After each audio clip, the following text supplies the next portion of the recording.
Monsieur le Président, vous nous proposez ici une seconde génération de contrats de territoire dans le cadre d'une co-construction de projets visant à rééquilibrer l'écart entre territoires ruraux et métropoles. Il semblerait plutôt que vous ayez perdu l'équilibre. Vous dites dans votre document que le mouvement des Gilets jaunes a traduit un sentiment d'exclusion vécu sur des territoires en marge de la dynamique économique. Je dois dire que je trouve assez curieux ce besoin d'inventer des sentiments. Après le fameux sentiment d'insécurité, vous nous inventez aujourd'hui celui d'exclusion.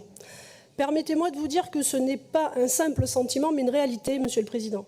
Et cela fait plus de 10 ans que nous vous alertons sur la fracture entre métropole et territoires ruraux.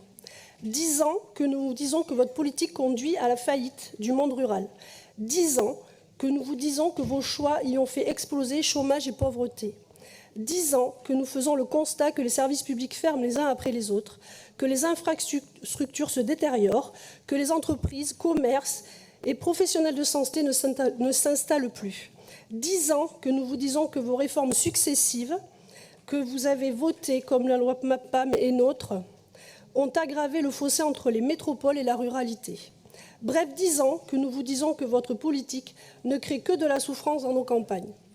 Alors la politique de contractualisation que vous nous proposez n'est qu'un cautère sur une jambe de bois, dans la mesure où elle ne réglera jamais les problèmes de fond que vous avez largement contribué à créer. Il faut mettre en œuvre un aménagement du territoire intelligent qui ne peut se réaliser qu'au niveau national grâce à des investissements dans les infrastructures ferroviaires, routières et numériques, en incitant les entreprises à s'y installer par des leviers fiscaux et en mettant en place une politique de réindustrialisation qui ne peut se faire qu'en tournant le dos à l'ultramondialisation que vous soutenez. Toute autre politique relève de la mesurette. Enfin, comment ne pas dire un mot sur l'interminable catalogue de concepts où domine le tout écologique à base de Sradet et de Néoterra à toutes les sauces. On a bien compris que tout doit être néotérien. Néoterra encore et toujours jusqu'à l'overdose. Les nouveaux contrats de territoire seront écologiques ou ne seront pas.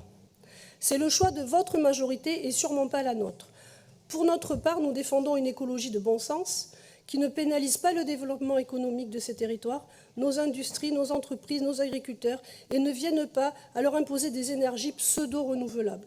Alors vous l'aurez compris, nous n'approuverons pas cette nouvelle usine à gaz polluée par l'écologie et voterons contre cette délibération. Merci.